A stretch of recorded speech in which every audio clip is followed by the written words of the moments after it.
Lo primero, para las personas que siguen este debate, es que muchas de ellas no fueron oportunamente avisadas o advertidas. Organizaciones tan importantes como ONU Mujeres se enteraron por un trino que pusimos ayer. Lo digo procedimentalmente porque extraño una audiencia pública de expertos y de colectivos sociales y de mujeres que puedan venir a defender sus derechos y a defender su punto de vista. Probablemente resulte necesario, si es que el proyecto avanza, esa audiencia pública. Lo segundo, yo comparto totalmente la claridad para el inicio del debate que hizo el senador Luis Fernando Velasco a propósito de lo que trató de explicar luego la senadora Esperanza Andrade, de quienes se proclaman bancada provida. Y yo les quiero compartir qué es ser una bancada provida. Yo soy médico, cirujano, entrenado, senadora Esperanza, para salvar vidas. Lo hice durante 23 años. Hace 35 años, un día como hoy, tal vez ustedes puedan recordar dónde estaban. Yo sí me acuerdo, porque es inolvidable. Estaba en Armero. Llevábamos entonces tal vez 3 días y noches trabajando, montamos un hospital de campaña que se llamó el Hospital de Armero Guayabal. Los estudiantes de último año de medicina de la Universidad Nacional y de socorristas de la Cruz Roja. En la experiencia más dolorosa que hemos tenido en la vida, 25.000 muertos de un gobierno sordo que incluyó un ministro de Minas sordo y que causó esa tragedia. Nosotros estábamos allí salvando vidas, somos pro vida. Y los otros 23 años de ahí en adelante estuve en los servicios de urgencias de los hospitales públicos ejerciendo eso. De suerte que yo sí siento que hay un uso y abuso de esa característica, como si hubiera alguien que no fuera pro vida en este salón. Yo no reclamo que yo soy más pro vida que quienes defienden este proyecto retrógrada, que además va en contra de los derechos de las mujeres, como voy a exponer ahora. Pero considero que todos somos pro vida. Y entonces, en esa precisión conceptual, yo aceptaría la condición de una bancada pro vida que ocupara a todos los 108 senadores seguramente, pero tendría que ser claro qué es eso, pro vida, y no solamente pro vida humana, porque no sobrevive la especie humana sin las demás especies, a pesar de que seamos los principales depredadores, como han demostrado muchos, entre otros Richard Dawkins en su texto del gen egoísta, o el más conocido texto de Harari, Sapiens. Somos, senadora Esperanza, usted y yo, miembros de la especie más depredadora de la historia de este planeta.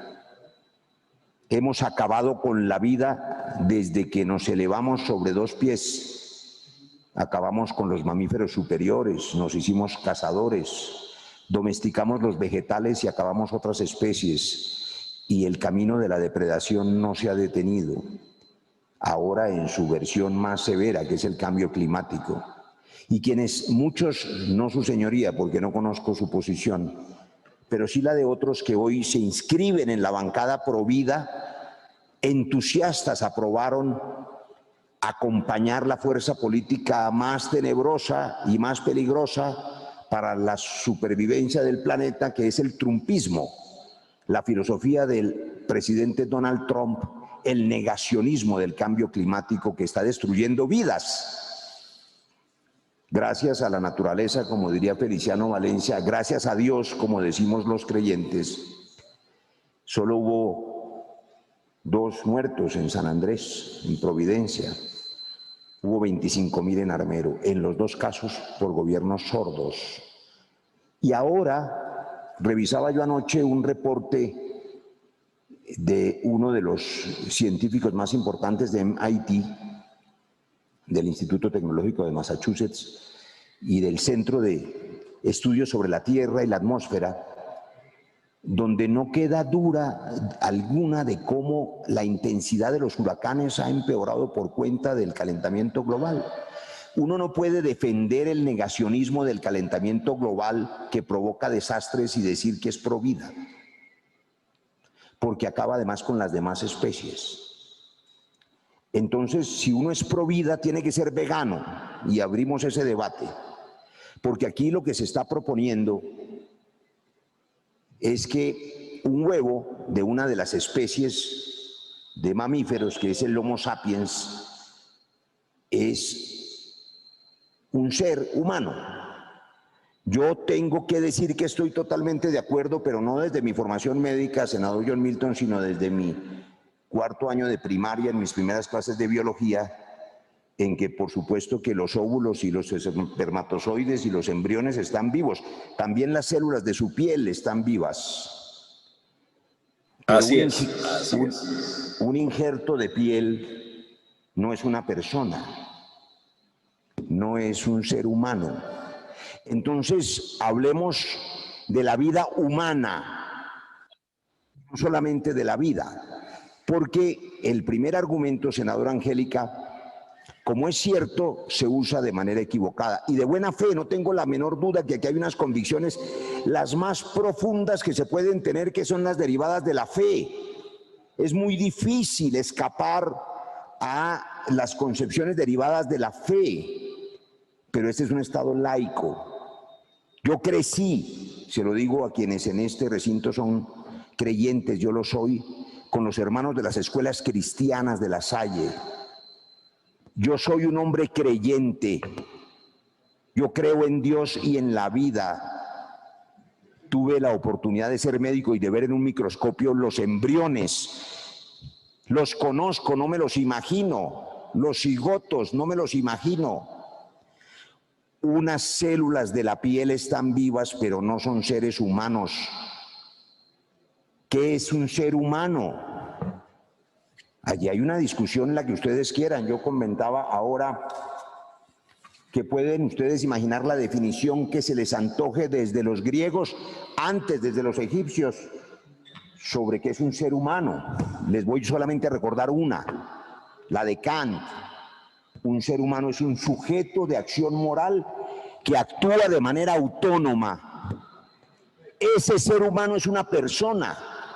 Y esa persona tiene que ser protegida por el Estado de Derecho que lo constituyen instituciones creadas por seres humanos, no por embriones. Estamos hablando de la persona y la persona es un ser humano. Y entonces esa precisión nos permite entender que las protecciones constitucionales de nuestra Carta, que se mencionaron aquí, el artículo 2, el artículo 5, se refieren a que todas las personas deben ser protegidas, las personas. Además, se refiere a la vida como valor. Otro asunto es la vida como derecho y otro asunto aún más específico, la existencia legal de la persona. Yo quiero llamar la atención a ustedes sobre algunos hechos que me parecen incontrovertibles. Lo primero es que si este proyecto llegase a aprobarse, al significar que un embrión, un óvulo fecundado es una persona, entonces ocurre lo que, y le agradezco la franqueza y la sinceridad al senador Rodríguez, se trata de penalizar el aborto. Él nos trae unos argumentos jurídicos para definir que los compromisos internacionales de Colombia no obligan a despenalizar el aborto, por lo tanto hay la intención de penalizar el aborto. La otra cosa que ocurre con este proyecto, si consideramos que un embrión es una persona, es que hay que empezar a revisar las consecuencias. Antes de entrar en el derecho de la mujer a la interrupción voluntaria del embarazo, que yo defiendo en este salón, me opuse al proyecto de penalización del aborto que lideraba en su momento el procurador Alejandro Ordóñez. Y ese proyecto se hundió en defensa de los derechos de las mujeres. Pero importante antes de llegar a esa discusión, piensen ustedes en los avances de fertilización in vitro que han permitido que miles de parejas felices hoy puedan tener sus hijitos que no podían hacerlo porque la señora tenía una endometriosis, una obstrucción de las trompas uterinas, el señor tenía una falta de capacitación de los espermatozoides, y eso se resuelve en los laboratorios si hay fertilización in vitro. Yo he visto esos procesos, he trabajado en ellos, y entonces hay óvulos fecundados que se congelan. Si aprobáramos este proyecto, llegaríamos al absurdo de decir que hoy hay personas congeladas en los bancos de embriones. Personas congeladas. Yo podría controvertir la tesis sobre la definición de la concepción, pero prefiero que lo haga la propia Corte Constitucional colombiana, porque aquí hay que diferenciar desde la embriología, desde el óvulo fecundado, el embrión, el feto y el feto viable. Todos deberíamos, si vamos a opinar sobre estos asuntos, conocer al menos esas definiciones. Un embrión que está constituido por células totipotenciales todavía no corresponde a un ser humano formado porque está, por supuesto, en formación. Ese proceso termina a las 13 semanas y media.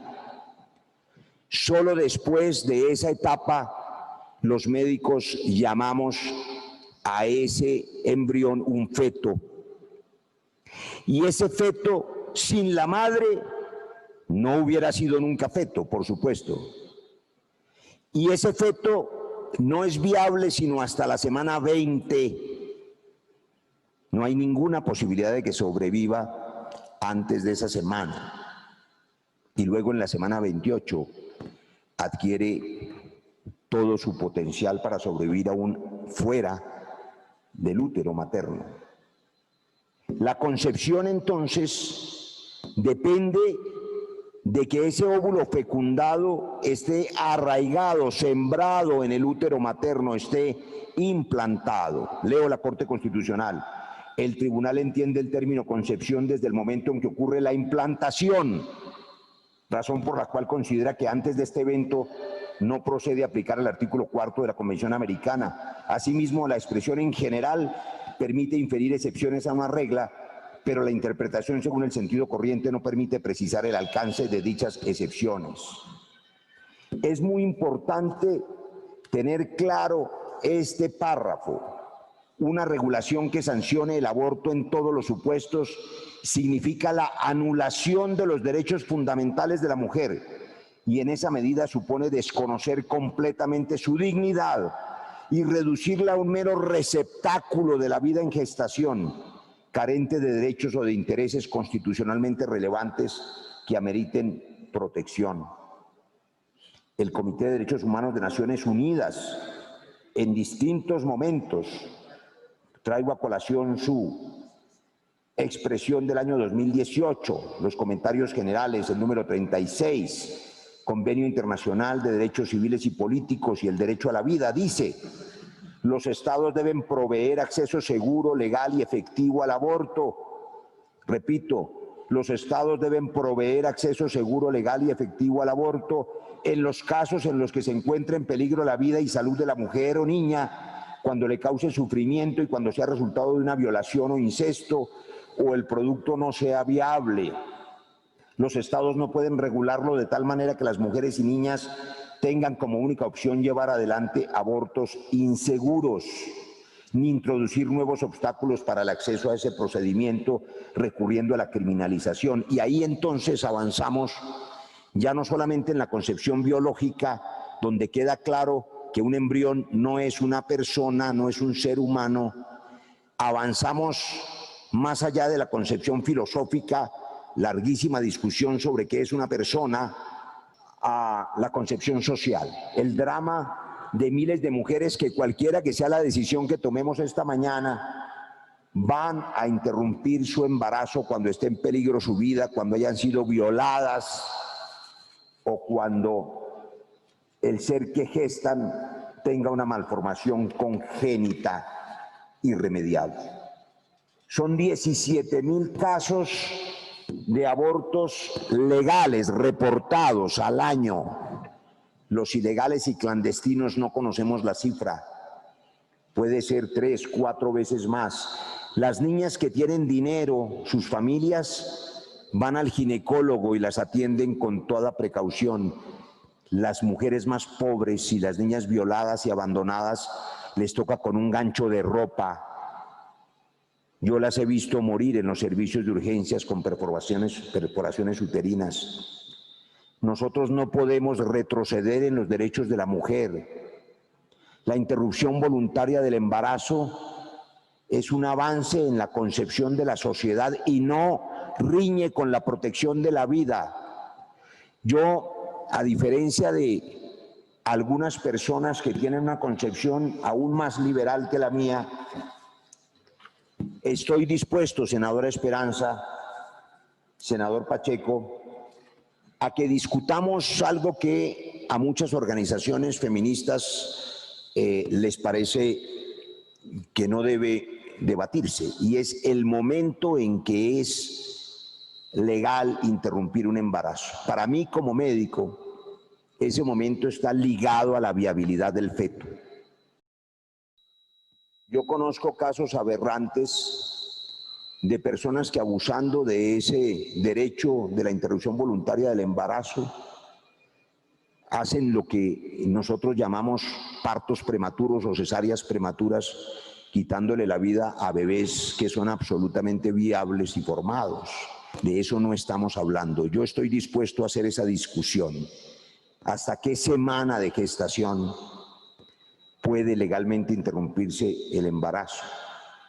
Pero no en este proyecto que considera, y termino con esto, señor presidente, con el absurdo de que la aprobación de este proyecto penalizaría la anticoncepción femenina, senadora Angélica Lozano, porque cualquier niña que tome una píldora del día después o que se ponga una inyección está echando a perder un óvulo fecundado y por tanto está matando a una persona. Y eso, por supuesto, ya es el Código Penal, porque el homicidio implica matar a otra ¿qué? A otra persona.